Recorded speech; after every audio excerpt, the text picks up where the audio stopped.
was pre-planned. It has been established by investigation, and charge sheet has also been submitted. It was a pre-planned before a few days. Few people has collected petrol, kerosene. A few groups has come in auto rickshaw to collect kerosene and petrol. There was announcing from loudspeaker to mobilize the masses. So it has been established beyond doubt that it was a pre-plan. Of course, planned may have been done by few people, but total local population has supported. This is also reality. It is only a tall claim. In fact, a year after the event, there is still no conclusive evidence how coach S6 of the Sabarmati Express caught fire at Godhra in Gujarat on the 27th of February 2002. 59 passengers died in that fire. Over 3,500 Muslims were killed in the riots that followed. The Godhra incident was not only used successfully in this riot, but in the December Assembly elections too.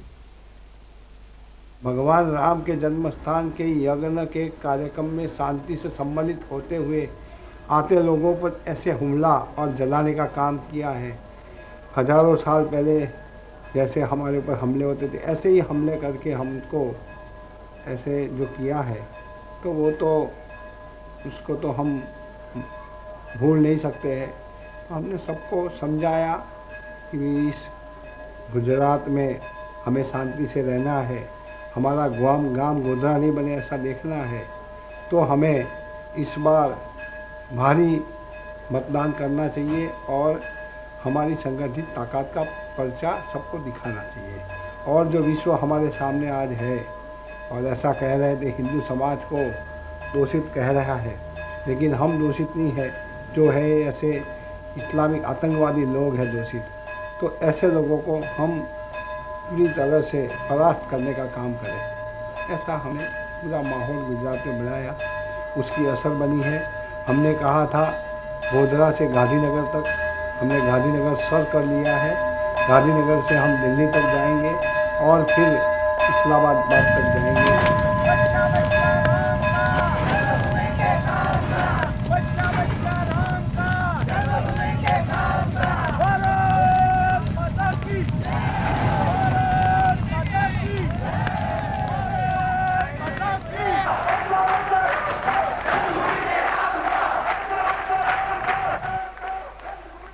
Marginalized in Indian politics in the 1980s by a resurgence of backward castes, the BJP turned to religious mobilization to regain its political ground. The Ram Janambhoomi movement was born. Lal Krishna Advani, then party president, began a Rath Yatra from Somnath in Gujarat, mobilizing Hindus to wipe out the shame of Muslim conquest, represented by the Babri Mosque in Ayodhya. So religious polarization based on hate and perceived threat began. Ram temple is not a question of temple. It is a civilization value. One Indian civilization which we have evolved after so many millenniums, which is pluralistic, tolerant, inclusive, compassionate, always coexisted. We have 1,000+ religion within Hindu society, 16 languages, 626 dialects, and we are facing a grave threat against this civilization by a civilization which has destroyed a Ram temple. So it is not a question of a construction of a Ram temple, it is a question of a prevailing value system which builds Ram temple, World Trade Center, and civilization which want to destroy it. The peak of this movement came on the 6th of December 1992, when the mosque fell to the Kar Sevaks. Later, BJP captured power at the centre in the late 90s with the promise of building a Ram temple at Ayodhya. The promise is still unfulfilled. The hype created by the destruction is dying, and so is the movement. The Sun is desperate because the death of this movement means defeat to their larger agenda of dominating the world. केवल राम जन्मभूमि नहीं, काशी का विश्वनाथ का मंदिर, मथुरा की कृष्ण की जन्मभूमि, ये तीनों उसके लिए महत्वपूर्ण हैं।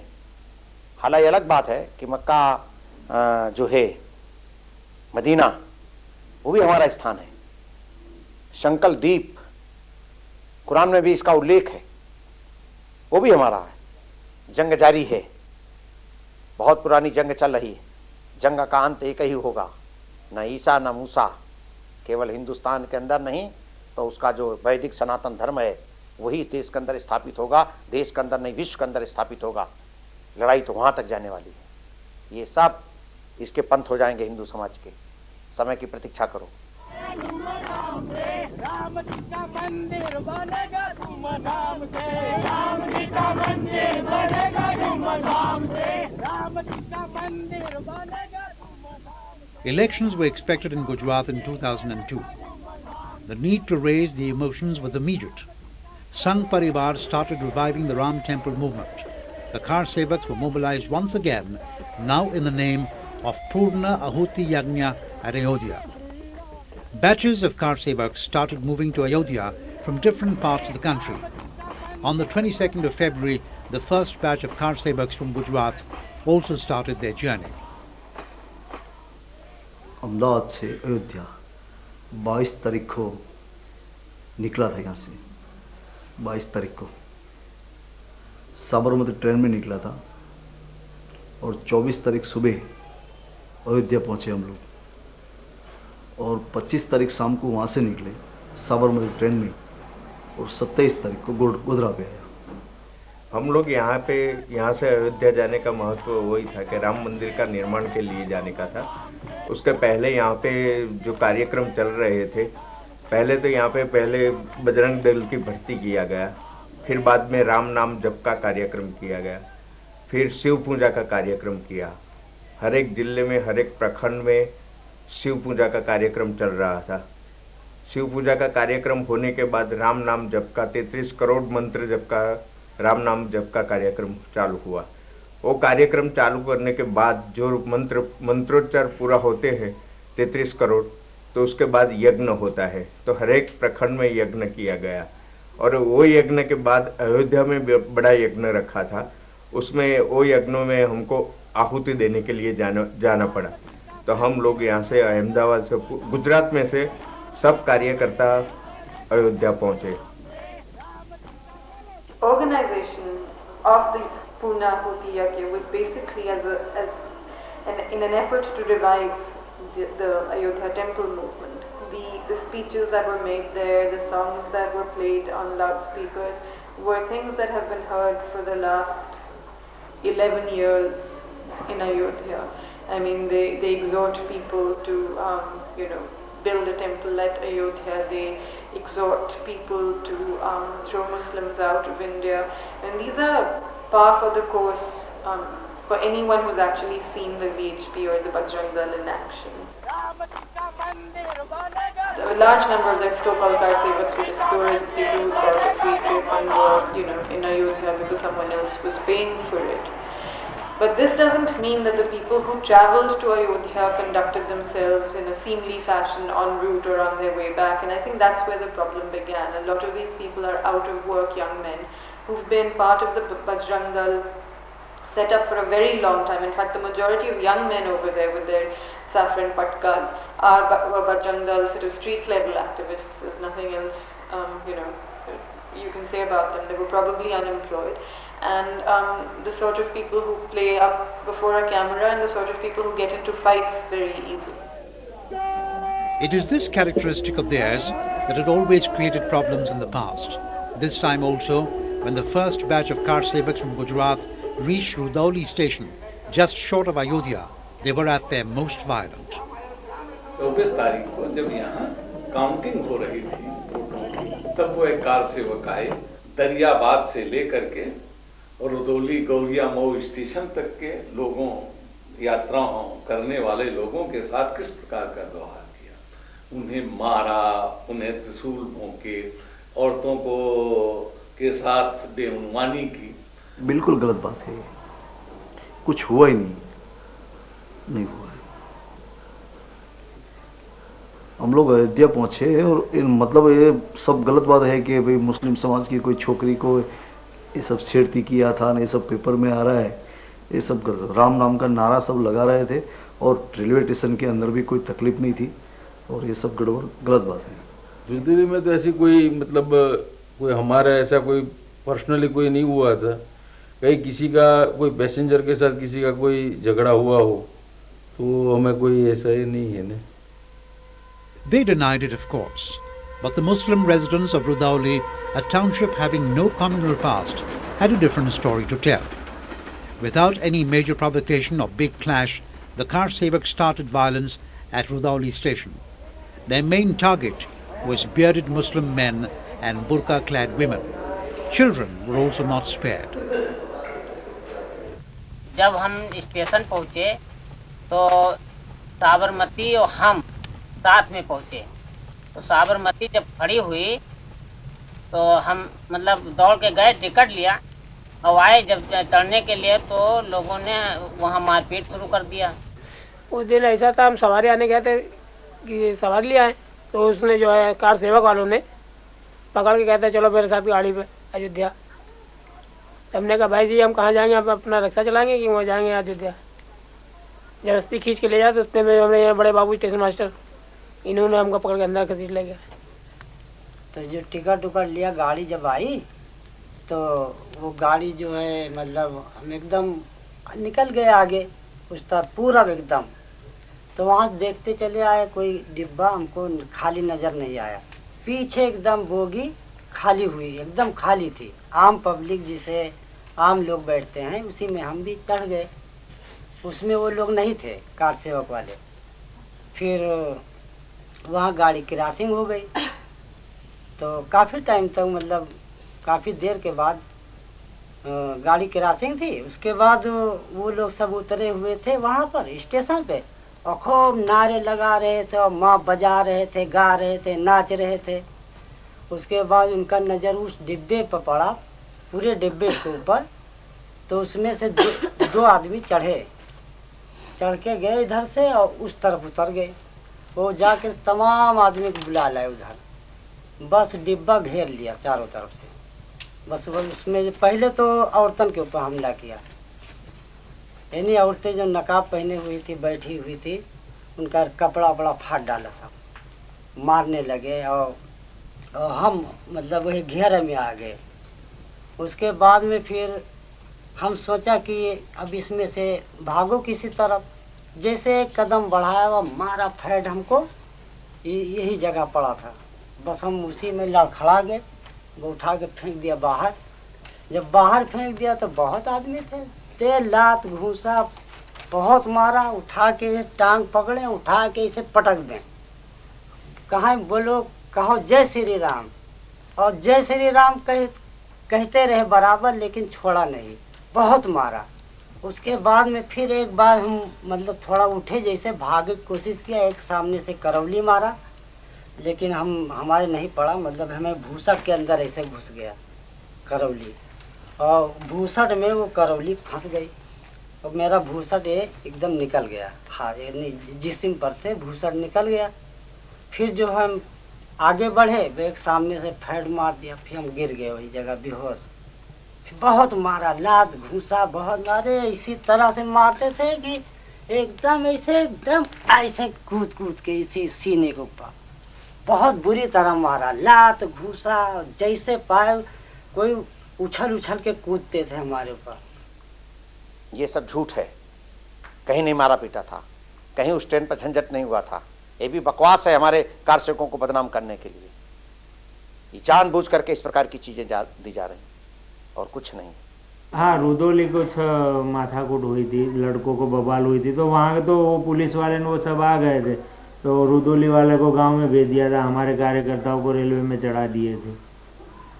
वहाँ तो पुलिस तुरंत आ गई थी रुदौली में। हमारी तरफ वो लोग बढ़े हमको पकड़ने के लिए, तो हम भागे वहाँ से। और जब भागे तो सब लोग दौड़ लिए, पत्थर मारना शुरू कर दिया। और जो हम दौड़ के भागे तो भागते भागते हमारी पैजामा की मोहड़ी जो थी वो चौड़ी थी, तो अंगूठे में फंस गया था। और जब फंसा तो हम गिर गए।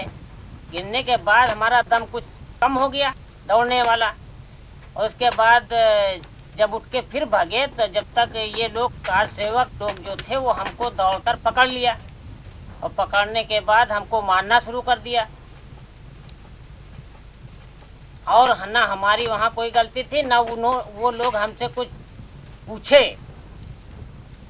वो लोग कुछ पूछे भी नहीं हमसे कि मतलब कुछ पूछते तो उसका मैं कुछ जवाब देता तो उस पर आप वो लोग मारते तो वो उसमें हमारी गलती थी। तो फिर जब मार के बिल्कुल डाल दिया, बेदम कर दिया हमको, और का नाम इस तरह से मारा कि हमारा पेट तक फाड़ दिया था। अगर ना यकीन हो तो हम निशान भी दिखा सकते हैं। ये क्या मारा इसमें, कैसे मारा? इसमें करौली मारा था, यहाँ हाथ पे मारा था और यहाँ जांग पे भी मारा था। ये अभी भी निशान है। ये जो है हाकी होती है, हाकी से मारे थे। और उनके पास ये जो त्रिशूल होती है, त्रिशूल से भी लिए थे, मारने के लिए दौड़ रहे थे। हम बाहर खड़े रहे और जब वो लोग भागे तो हमका मालूम नहीं रहा है और न कभी ऐसा वाकया हुआ कि हाँ कभी न लड़ाई न झगड़ा। तो फिर ये हम पूछा लगे का हुआ तो वो लोग कहा लगे कि अम्मा हमका छिपा लो। और हम कहें का हुआ तो कहा लगे कि बुआ का हम लोग हमारे आदमी का हमका लोगन का मारिन बहुत। तो हम कहा लगन कि शायद लड़ाई झगड़ा कहीं भाई हो, हम लोग उनका छिपा लें। फिर वही लोग इधर जब देखे ना आ रहे हैं तो हम वो लोग निकल का बाग तरफ भाग गए। का नाम मकबूल दाढ़ी रखा है, वो जरा अंधा आँख से लचा रहा है, वो अपना धंधा बेचा था गाड़ी वाड़ी पे, तो उसको भी उन लोगों ने मारा है। जब से उनको मारा, जब से आज तक वो अभी तक बेचारा घर से लौट के नहीं आया है। घर से वाले इतना ही किए, बहुत कम नहीं किए ये। अपने ये देखो तकिया गांव वाले जी का मारे ना, गए कान फटा रहा और इधर गले में तो निशान लग गया है। हाँ, कानों में चोट लग गई रहा है और ये गले में मार सब नाखून लग गए रहा है। और गोदी में लड़की रहा, वो बेचारी चोटाई गई। तो का फिर बाद में हम कहने ऐसा है जलाए का और सेंक ले।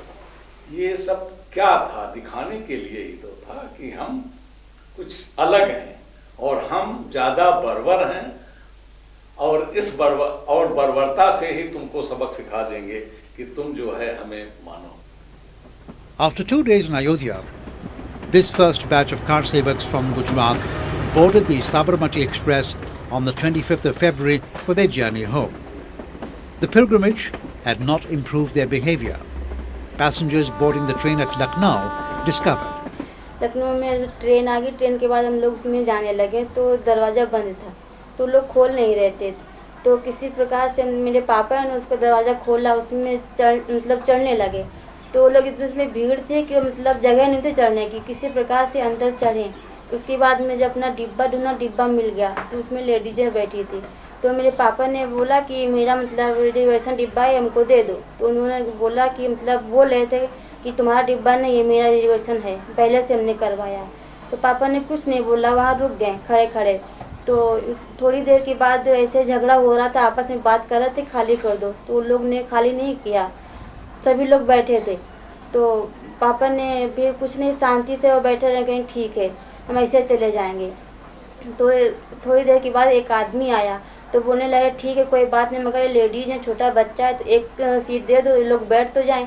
तो उन्होंने एक सीट दे दी, उसमें हम, मेरी सास और मेरा बच्चा बैठे थे। उसके बाद मेरे पापा हैं, मेरे देवर, वो खड़े खड़े यात्रा करते रहे। करीब रात को 1 बजे लखनऊ में ट्रेन आई थी, साबरमती एक्सप्रेस, और वो पूरी फुल्ली मतलब पब्लिक से भरी हुई थी और सब लोग ने अंदर से लॉक कर दिया था क्योंकि 1 बजे सब सो गए थे और हमारे लाख आवाज़ लगाने से कोई खोल नहीं रहा था।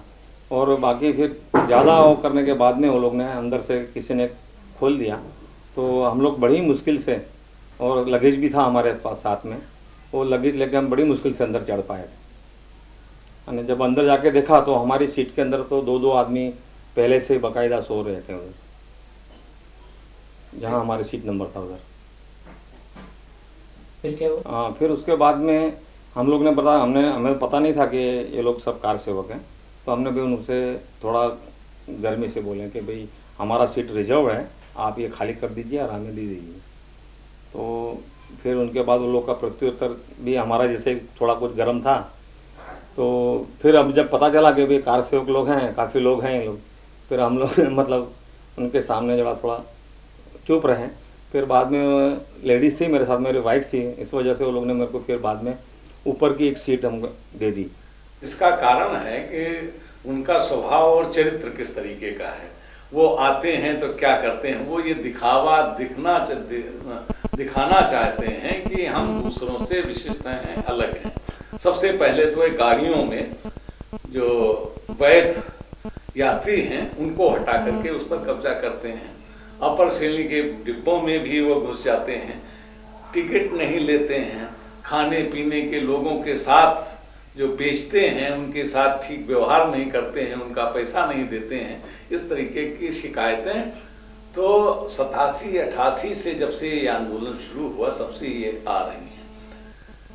1990 में भी देखा गया और 1992 में जब बाबरी मस्जिद का ध्वंस हो रहा था उस समय भी तो देखा गया कि पत्रकारों की पिटाई आखिर किन कारणों से की गई, उन्हें चोट क्यों पहुंचाई गई, सर क्यों फोड़े गए, कैमरे क्यों तोड़े गए। तो ये जो है कि साहब एक आतंक की सृष्टि जो है वो करना चाहते थे। तो जिस आतंकवाद के वो विरोधी होने का दावा करते हैं वह स्वयं उस आतंकवाद के प्रतीक हैं और जहां जहां जाते हैं उनके व्यवहारों में वो आतंकवाद दिखता जाता है। Godhra, an unknown town of Gujarat, has almost an equal number of Hindus and Muslims. A town with a bitter communal past, but peace prevailed here for the last 1 decade. After 92, there was no untoward incident in Godhra, even a single or minor one, till 2002. For last 10 years, there was no riot, there was no small incident of stone pelting occurred in Godhra up till February 27. On that day, the Sabarmati Express halted at the Godhra station. A scuffle between car sevaks and vendors at platform number 1, and this seemingly perpetual peace ended.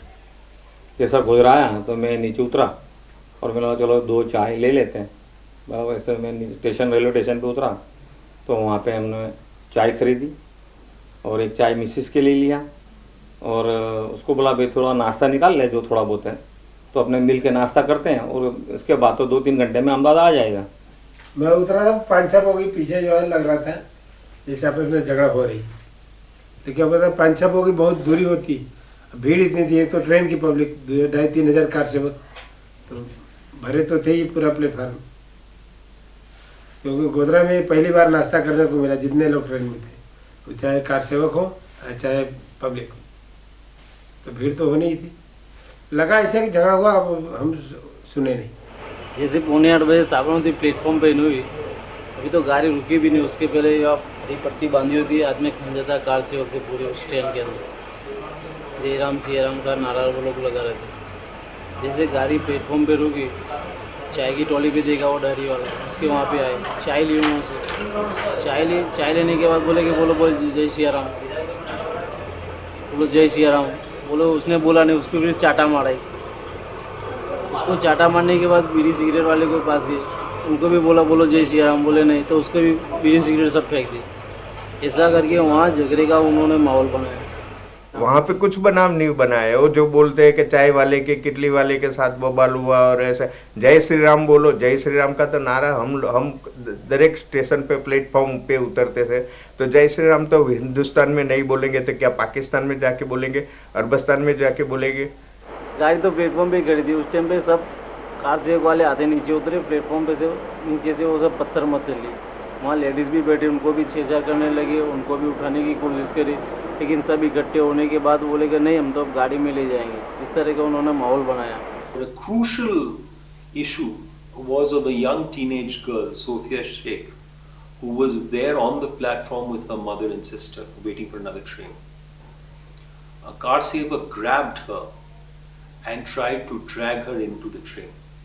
वो गाड़ी आई तो पहले तो वो लोग भजन गा रहे थे, फिर बाद में चाय पीने उतरे तो ऐसे अंदर से उतरते ने चाय वाले के साथ झगड़ा करा, फिर मारपीट करने लगे। तो हमने ऐसा देखा तो हम चलने लगे, तो आगे जैसे चलते ऐसे वो पीछे, मैं आगे थी, छोटी लड़की मेरे पीछे थी, उसके बाद में बड़ी लड़की थी, तो पीछे से कोई ने आके इसका मुंह ऐसे दबा दिया। फिर हम लोग टिकट बारी के ऑफिस है ना, उसके वहाँ चले गए। She managed to free herself, but it appears that the information went to Signal Failure that all 3 women had been abducted because they hid in the station and they were not seen. And therefore, since they were not seen, it was assumed, and that some of the car savers apparently shouted and taunted some of the Muslims who were standing around and others, saying that we've got 3 women, 3 Muslim women with us. So that seems to have annoyed people in Signal Failure. Car सेवक बोलते जो ladies बुड़की वाली सब औरतें सब बैठे थे, उनको बोले उठा के लेके जा रहे। औरतों को छेड़छाड़ करी, फिर बोले हम उन्हें उठा के ले जा, आपके मदद, तो बोले इनको बचा लो। नहीं, मैंने प्लेटफॉर्म में ऐसा तो कुछ देखा नहीं, मगर ऐसा 4-5 10-12 का झुंड था कार सेवक का। उनके हाथ में होकियाँ थी, ये थी, और मतलब वो लोग ऐसा जय हिंदू ऐसा मतलब नारे लगा रहे थे। उसका सिवाय मैंने कुछ देखा नहीं उधर, खाली ये इनके मतलब पूरा ग्रुप था, वो लोग प्लेटफॉर्म पे इधर उधर घूम रहे थे। तो सुबह में जब थोड़ा जैसे झगड़ा करते हैं ना, ऐसे माथाकूट नहीं होती, ऐसा वहाँ गोधरा रेलवे स्टेशन आ गया था। तो कहीं चाय पीने के लिए बोले सब उतरे थे, तो वहाँ मैं अभी नीचे उतर नहीं जा रहा था, तो उतने में तो ट्रेन फिर से शुरू हो गई। यानी पहले से, और मेरा उपवास था, यानी जब तक मैं नहा धोता नहीं हूँ तब तक चाय पानी पीता नहीं, मेरा व्रत भी है। तो मैं नीचे उतरा ही नहीं फिर चाय पानी करने, तो और ये बवाल हो गए, तो फिर सबको अंदर, हमारे जो प्रमुख थे, इंचार्ज थे ट्रेन के, उन्होंने सबको अंदर बिठाया, फिर ट्रेन वहाँ से शुरू करवा दी। कहीं टीटी मास्टर जो होता है वहाँ गोधरा रेलवे स्टेशन, उसको बोल के ना ये सब। Well, so far as the actual event is concerned, I think we can break it up in 3 distinct parts. The first part would be when the train arrives in a normal course in Godhra. Thereafter, as the evidence now shows, there was a chain pulling almost immediately after the train started, and the train had stopped once again very close. Hardly a few coaches had gone out of the platform, and the train had remained stationary there for approximately, I would say, 7 to 10 minutes. So that I would take as the second part. And now the third part is that after this period, the train starts again and reaches the A-cabin and stops there. That would be the beginning of the third part. Advocate Mr. Mukul Sinha is appearing in the inquiry commission constituted by the Gujarat government on the Godhra incident and its aftermath. To help us in reconstructing the events on the fateful day at the Godhra railway station, Mr. Sinha is quoting from statements of witnesses which were recorded by the commission and made public. There was one RPF police constable, Mohan Jagdish Yadav, whose evidence has been recorded and which has been made public. He says this, that on 27 February at 7:45 AM, when the Sabarmati Express arrived at the platform, I was present in front of the CPWI office. When we were present, we heard somebody shouting from the platform number 1. On hearing the noise, we went to platform number 1. We saw stone throwing between the train passengers and outside people. Some passengers were shouting slogans of Jai Shri Ram.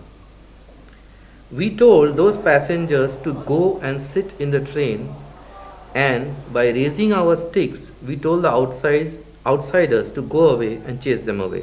और गाड़ी start होने का है तो अब मुझे suggestion मिला कि भाई जल्दी जल्दी दरवाजे बंद कर दो, यानी पत्थर मारा होगा, और लोगों ने दरवाज़ा भी बंद करने चालू कर दिए और खिड़कियां बंद करने चालू कर दी, और ट्रेन थोड़े प्लेटफॉर्म से थोड़े बाहर निकले गए तो पत्थर के जोरदार पत्थर मारा का आवाज़ सुनाया गया. He also says this, that when the train started, we were still on the platform, and while we were on the platform, the train had moved about 4 coaches and had then stopped. We once again saw people from both sides throwing stones. Once again, we pushed the passengers to get into the train and chased the outsiders beyond the wall. It appears that the train was stopped because of chain pulling from 4 coaches. The guard of the train, he has given a statement saying that the train was stopped by chain pulling, and the chain pulling was done as the car sevaks could not board the train. The train starts at around 8. As it comes near the A cabin, it stops. Now the question is, how did it stop? The driver is not telling us, and nobody from the railway is telling us as to really what was the reason of the train stopping. With this stoppage at cabin A, the third and final part of the story started. Coach S6 was burnt and 59 passengers were killed. No one knows what exactly happened at cabin A and how the coach S6 caught fire. Mr. V.N. Sehgal, former director of the government's Central Forensic Science Laboratory and member Interpol, flew down to Godhra to help in unfolding the mystery. He examined the burnt coach S6, the crime scene, and the available evidences. Scene of crime is near Signal Phalia at a distance of around 1 kilometer from Godhra railway station. Around this there is the bushes and there is a slope on one side of the railway track which ends in a drain, and it is fairly wide where crossing is quite difficult.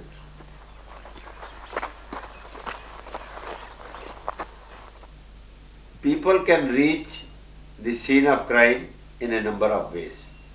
One is if they try to start from railway station and move along the track, which they can do very slowly because there is a bridge on the way, and the bridge, some portion of bridge is uncovered, so the movement of the crowd could be very slow.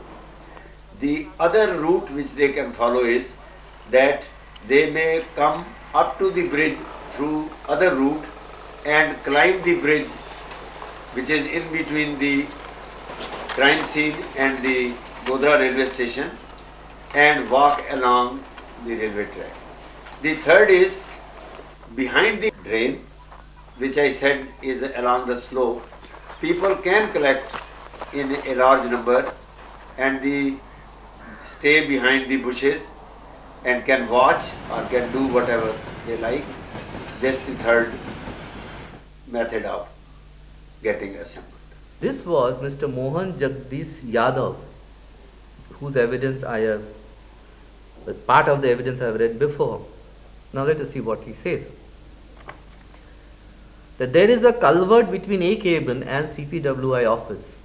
I did not see any suspicious movement near and around the culvert before the arrival of the Sabarmati train at the Godhra station. I did not see any mob near A cabin before the arrival of the train.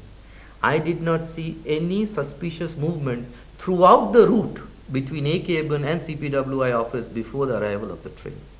गाड़ी जैसे ही रुकी तो मैंने ऐसे ही gate खोल के बाईं तरफ देखा तो मुसलमानों का टोला एकदम से दौड़ता हुआ हमारी और ट्रेन की तरफ दौड़ता हुआ आ रहा था. There is some very important evidence of the cabin man. I think he was the only person who was watching the entire development from his A cabin. What he has said is that Sabarmati Express started at 7:48 a.m. After some time, the train stopped by blowing the whistle. I could see from the cabin that the train had stopped. At that time, no crowd was seen between A cabin and the train. When the train started again, I looked at the clock in the cabin and the time was 7:55.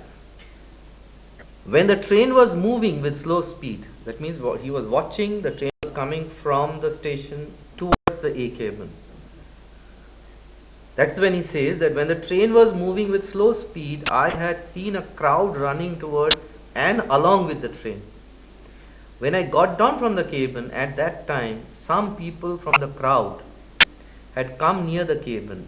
Few persons from the mob were throwing stones on the train. The mob did not arrive together, but 10 to 15 persons were coming and gathering. There were women and children in the mob. Topography of the crime scene suggests one thing, that there cannot be a large gathering in a small time because of the narrow passages. But large number of people can certainly get collected behind the bushes, along the drain. A small number of people throwing stones right near the train, and a large number can certainly throw the bricks or stone from the place near the drain but behind the bushes. So there has been no evidence yet that there was a conspiracy to set the train on fire, and that a mob had waited near Cabernet to ambush the train.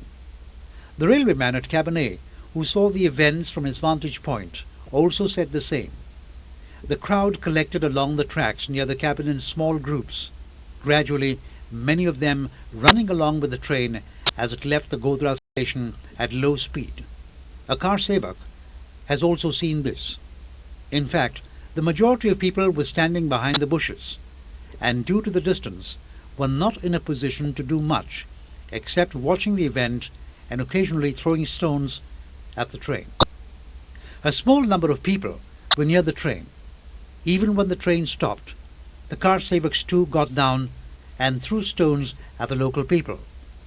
So the incident at Cabernet was nothing else but a continuation of the happenings on the platform number 1. मैं 27 तारीख को इधर ही थी और हम चाय P के biscuit लेने गए बाहर बिस्किट लेने, तो ट्रेन खड़ी थी।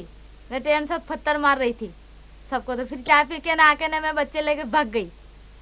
कौन लोग ट्रेन से उतरे थे, कैसे देखने में थे, क्या पहने हुए थे? ओ खाली वो पैर रखा था पाटलूंगे, न कमर में पट्टी बांधी थी केसरी कलर की, न बुड्ढे जरा थे न उन्होंने तीती वो बांधी थी लुंगी केसरी कलर की, न सिर पे इतने बड़े पाक थे।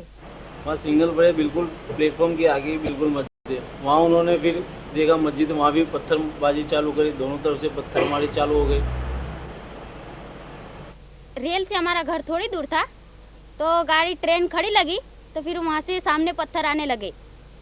पहले फिर हम देखने लगे कि कौन मार रहा, तो बोलते राम राम ऐसा कर करके पत्थर मारने लगे वो लोग, तो फिर हम भाग के चले गए दूर। काफी लंबा चला पीरियड ये, 20-25 मिनट तक ये पत्थर मारा चला, और ना गाड़ी चालू हो ना पत्थर मारा रुके, कोई जात का प्रोडक्शन नहीं था। तो जो लेडीज थी मेरे कंपार्टमेंट के अंदर, वो इतना जोर जोर से चिल्लाते थे बचाओ बचाओ ये, तो उसमें तो इतना साउंड हो गया था, तो हम लोग इतने घबरा गए थे कि उसका कोई नहीं।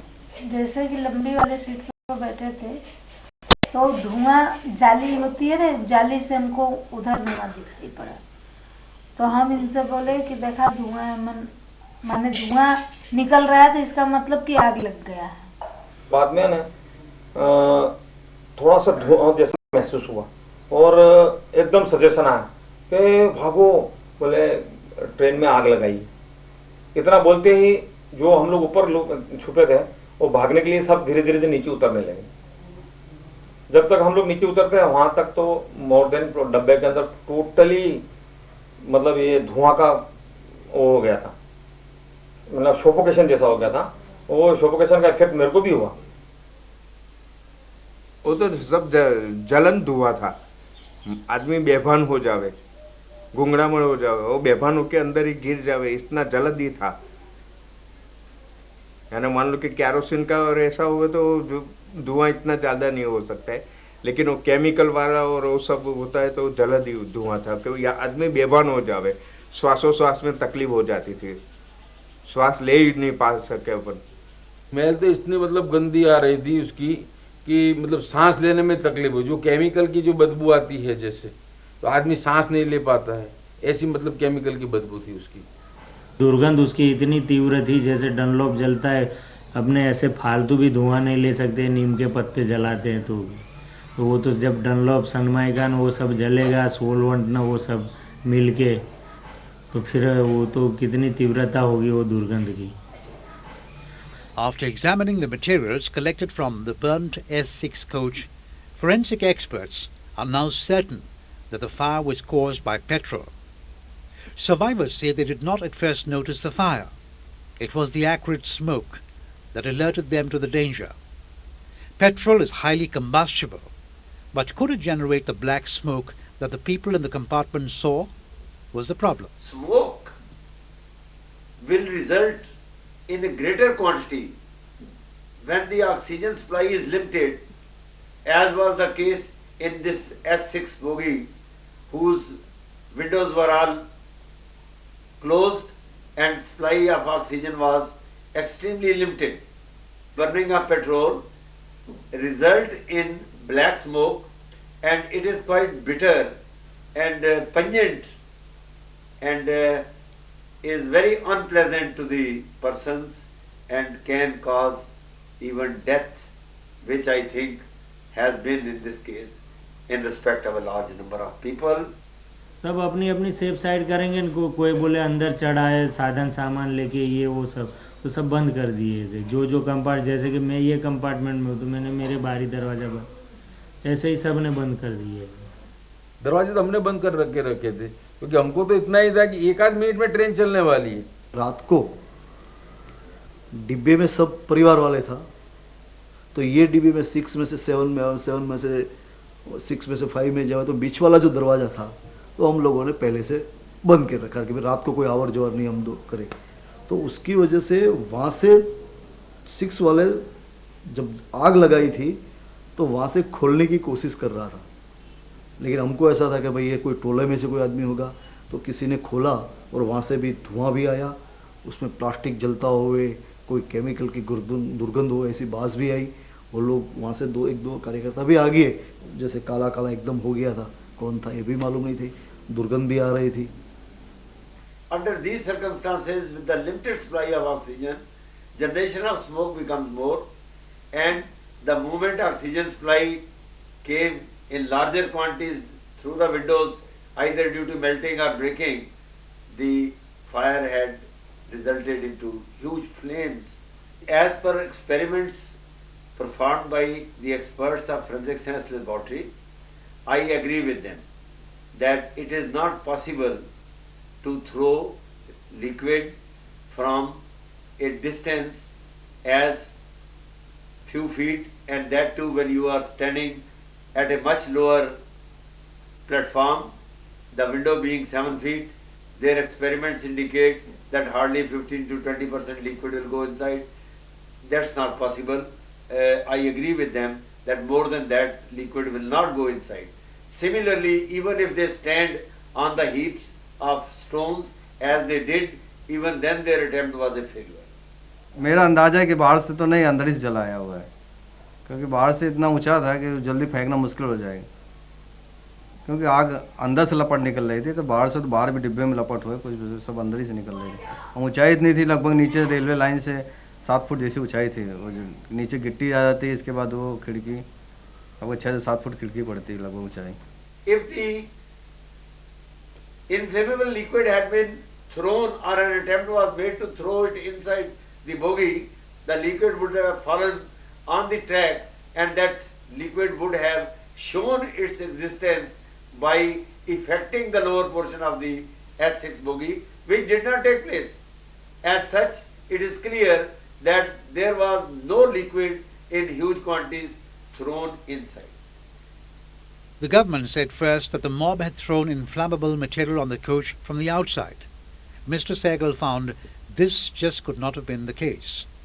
His opinion matches with the opinion of experts from the Forensic Science Laboratory, Ahmedabad.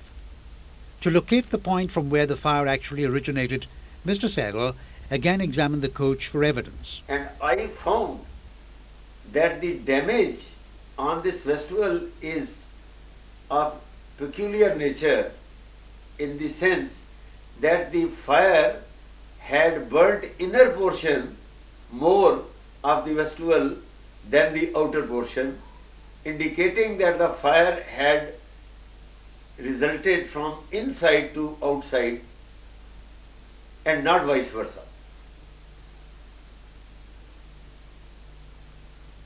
Another important point which I have observed is that floor is missing right from the entrance door up to the middle of the coach. This indicates probably the origin of fire, which has started from one door, the fire spread towards the other door, but it could go to the middle of the bogie S6. The doors, windows and vestibules of coach S6 were closed when it caught fire. The car sevaks and passengers of the coach themselves admit that they closed them. According to the experts of the Forensic Science Laboratory, Ahmedabad, the petrol, at least 60 litres, should have been on the floor near seat number 72 if this sort of damage is to happen. How could it reach inside is the question. Initially, the prosecution was saying that the petrol was thrown from outside after the windows were broken.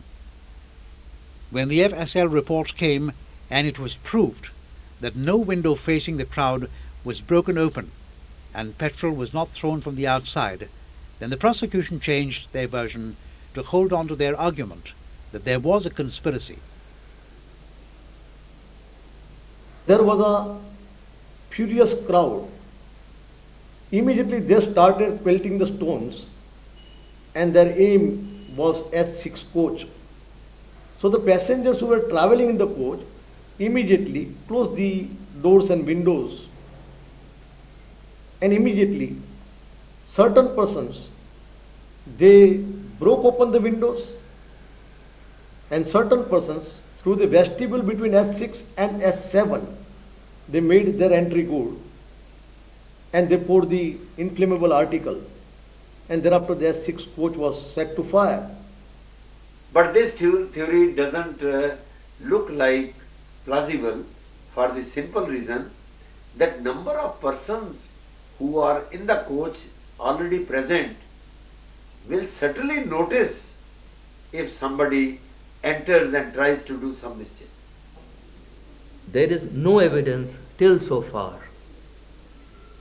to show that there was any person who had actually done such a thing. In fact, we have asked, the commission has tried to investigate and find out. Nobody, neither the passengers, nor the car sevaks, nor anybody has given an iota of evidence saying that somebody had entered the S6 coach with some amount of inflammable material and had poured the same inside the coach. If somebody was carrying petrol inside the carriage due to any reason, if there is a critical ratio between air and petrol, this works as an explosion mixture. This explosive mixture burns very fast and may be the case in this case. All the evidences are disproving the conspiracy theory by the Sangh Parivar in its desperation to justify the genocide of Muslims in Gujarat in the name of a natural reaction to the burning of innocent car sevaks by the Islamic groups is still sticking to it. Arbitrary arrests made by the police in Godhra also show this. इसमें एक ऐसा आदमी है जिसको 93 में 100% blind declare किया हुआ है, उसके पास गवर्नमेंट तरफ से उसको शाही भी मिलती है। उस आदमी को ये बताया कि यह आदमी वहाँ मोप में खड़ा किसी को इशारे कर रहा था। ऐसे करके एक आदमी को लिया है जो जिसका मेडिकल एविडेंस है वो 100% ब्लाइंड है। ब्लाइंड किसको क्या इशारा कर पाएगा? पुलिस के कहने मुताबिक इनायत जुजारा करके आदमी है, उसको कह रहे हैं कि हमने सुबह 9 बजे उसको वहाँ स्पॉट्स पर अरेस्ट किया हुआ है, जबकि उसी दिन वो गवर्नमेंट सर्वेंट था, इरिगेशन डिपार्टमेंट सर्विस कर रहा है। वहाँ जाके उसने पे बिल बनाया, पे बिल बनाने के बाद वो ट्रेजरी में उसे सबमिट किया और सबमिट होने के बाद वहाँ से तकरीबन 1:30 बजे जब कर्फ्यू गोधरा में इम्पोज हुआ, उस वक्त उस ऑफिस वालों ने कहा कि आप घर जाओ, तो वो घर गया। दोपहर को 3 बजे उसको पकड़ लाए और उसके आदमी बता रहे कि हम 9 बजे वहाँ पकड़ा है, जबकि उसका रिकॉर्ड बता रहे कि वहाँ 1:30 बजे वहाँ काम करा, 1:30 बजे उसने काम किया हुआ है। 3 बज गए होंगे, इतने बज गए होंगे। हाँ 3 बजे ला तो पुलिस की गाड़ी आने लगी, जो बिन कसूर आने लगे, जैसे आते रहते इंसान उनको सबको मार मार के गाड़ी में बिठा सबको मार मार के, जो बेचारे नमाज पढ़ने भी आ रहे थे नहीं उनको भी, सबको डोसे को भी सबको। 9 बजे के करीब हमारे मोहल्ले के अंदर शोर आया कि यहाँ पर हंगामा हो रहा है। तो मैंने देखा मोहल्ले के अंदर कि किसी से पूछा वो बच्चों से कि क्या हुआ, तो ऐसा बोल रहे थे कि कोई कार सेवक है ना वो रेलवे ट्रेन के अंदर से उतरे और चाय वालों के साथ कुछ डिस्कस हुई इन लोगों को। फिर आगे कुछ मुझे मालूम नहीं वो उसको भी क्या हुआ। फिर मैं कम से कम 12 बजने के करीब रोड के ऊपर से नहीं मगर वो मोहल्लों के अंदर से मैं यहाँ पर आया और यहाँ पर आके मैंने पोल्ट्री फार्म के अंदर वो बच्चों को वो दान पानी किया, लेकिन उनको खिलाया और फिर नमाज़ पढ़ने के बाद मैं उधर ही बैठा था यहाँ पर। और 5 जो इंसान थे मेरे पास, मैं हो गए 6 थे और 5 इंसान आए मेरे पास और मुझे ऐसा बोला कि हमको उधर जाने का है, उधर उनका मकान है और रोड के उस तरफ। तो मुझे ऐसा बोल रहे थे कि मुझे जाने का है तो मुझे तुम रास्ता दिखाओ। मैंने कहा कि उधर से तुम चले जाओ। वो इधर जा रहे थे और वो ऐसा बोले कि उधर तो पुलिस गाड़ी है, तो वो देख के इधर आ गए वापस। और कम से कम वो देख के इधर आए और 5 से 10 मिनट हुई और वही पुलिस इधर आ गई थी कि सामने और हमारी धरपकड़ के लिए उन लोगों ने। पुलिस ने जब आपको यहाँ से पकड़ा तो क्या कह के पकड़ा, क्या रोक लगाया आपको? कोई बात ही नहीं करी, ऐसे पकड़ के रख दिए हमको। वो जहाँ से हमारी धरपकड़ हुई वहाँ से लेकर वो गाड़ी तक हमारी पिटाई उसने बहुत की, कम से कम आधा किलोमीटर का वो अंतर होगा। उधर से लेकर यहाँ तक हमारी उन लोगों ने पिटाई की और हमसे उन लोगों ने ऐसा ही बोला कि तुमने ही ये काम किया है, यूँ करके हमको उन लोगों ने मारा है। हालांकि हम ये चीज़ जानते भी नहीं थे। और यहाँ से हमको ले गए, वो टाउन के अंदर ले गए वो लोग, और टाउन के अंदर भी पुलिस थी और पुलिस ने उधर भी हमको मारा और हमारा नाम लिखा, धंधा व्यापार क्या करे वो लिखा और कम से कम 5-6 घंटे हमको लॉकअप के अंदर उन लोगों ने रख दिया। और फिर रेलवे की पुलिस आई और हमारा हवाले इन लोगों ने ले लिया कि भाई ये लोगों को हमको दे दो तुम। फिर वो पुलिस ने भी हमको मारा, रेलवे के अंदर ले जाने के बाद उन लोगों ने मारा और 24 घंटे के बाद हमको वो कोर्ट के अंदर रजू किया इन लोगों ने और 15 दिन का रिमांड हमारा लिया उन लोगों ने। 3 दिन तक हमको खाना उसने नहीं दिया था और पानी भी 30 घंटे तक नहीं दिया था। When the Sabarmati Express, after leaving S5 and S6 coaches at Godhra, reached Baroda, then again car sevaks stabbed a few Muslims on the platform. It was a continuation of their behavior en route. हम platform पे पहुंचे हैं और पहुंचने के बाद जैसे ही हम आगे को बढ़े हैं तो उनमें से किसी आदमी ने इनके पीछे से लात मारी। ये मेरे आगे थे, मैं इनके पीछे था। जब उसने लात मारी तो मैंने पीछे को मुड़ के देखा। हमने कहा भाई यार तुमने खामा ही लात मार दी, क्या बात है भाई? बस इतना कहना हुआ जी, वो सारे के सारे जो है मुझ पे ही गुथ गए और गुथने के बाद उन्होंने जो है मेरे सर पे पता नहीं चाकू मारा क्या मारा, उसके बाद फिर यहाँ मारा, फिर यहाँ मारा, उसके बाद पेट पे मारा, उसके बाद पीठ में जो है 5-6 जगह उन्होंने वहाँ मारे। 2 इस चूतर में मारे, 2 इस कांधे पे मारे और लास्ट में उन्होंने एक तलवार सी थी उनके पास जो उन्होंने यहाँ से मारी। इसके मारते के साथ ही मैं जो है वहाँ पर गिर गया और गिरने के बाद फिर मुझे कोई पता नहीं क्या हुआ क्या नहीं हुआ। उसके कुछ देर के बाद जो है मुझे कुछ होश आया तो अचानक ही मैंने जैसे ही करवट सी ली तो रेलवे स्टेशन की जो सीढ़ियाँ हैं, मैं उन सीढ़ियों से लुढ़कता जो है वो नीचे पहुँचा। नीचे पहुँचने पर मैंने जो है पुलिस की एक जीप खड़ी हुई थी, बहुत हाथ से इशारा किया लेकिन पुलिस वालों ने नहीं सुना। जब मैं खिसकता हुआ पुलिस की जीप पे पहुंचा हूँ, काफी हर तरीके से यूं करके इशारे करता रहा। मैंने हाथ भी दिया, उन्होंने हाथ नहीं पकड़ा, तो मैंने वो जो पीछे का हिस्सा होता है, मैं उसे पकड़ के हिम्मत करके नहीं उस गाड़ी के अंदर घुस गया। उन्होंने गाड़ी में से मुझे उतार के फेंक दिया। पता नहीं किसने पीछे से आकर मतलब गिरता हुआ नजर आया, लात मारी, मैं यहाँ पसलियों पर मैं गिर गया। गिरने के बाद जैसे मैं खड़ा हुआ, 4-5 आदमी ने मुझे लिपट लिया। एक ने दाढ़ी पकड़ी मेरी और किसी ने हाथ पकड़ा, खींच रहे थे रेल की तरफ। एक पता कैसे जुगाड़ लगा, मतलब मुझे दरवाजा ऐसा खुला नजर पड़ा सामने, जहाँ वो उसके अंदर 4 आदमी काम कर रहे, बचाने वाली कुदरती मैं उसके अंदर घुस गया। जैसे घुसा तो 4 आदमी अंदर से आए निकल के, उन्होंने मुझे छुटा के और गेट कर दिया उन्होंने बंद, जो कर्मचारी अफसर थे जो भी है, और मुझसे इशारा कर दिया कि ऊपर चढ़ जा। ऊपर उनमें कागजात थे, अलमारी थी, जो भी आ, मैं वहाँ बैठा रहा और नीचे से श्री राम की आवाज़ नारे मार रहे थे और हाय बचाओ। तकरीबन मैं वहाँ पौना घंटा बैठा रहा। It was only a beginning. Serious communal trouble started in Gujarat on the 28th of February and the 1st of March, when the VHP announced a Bandh in the state against the burnings in Godhra. Then riots continued for months. Human rights groups have described the violence in Gujarat as one-sided genocide of the Muslims. The complicity of the state has been alleged as police failed to control mobs in city after city, in Muslim hamlets and villages in the tribal areas. Arson, mass murders and gang rapes continued for days and then weeks. Television cameras followed the mobs as they went about their gory business. The Muslim community in Gujarat was petrified, silenced. Society in Gujarat seemed to have been polarized. Then the elections for the state assembly came and the Bharatiya Janata Party swept to power in Gujarat, riding the wave of hate.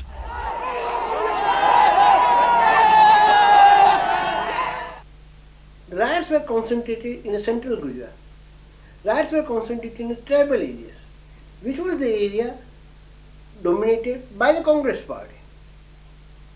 Once the riots created, emotions were aroused and they were encased in the elections, and BJP got the advantage of that. BJP improved its positions in central and north Gujarat and in the tribal areas and lost their seats in Saurashtra and in Kutch and also in South Gujarat.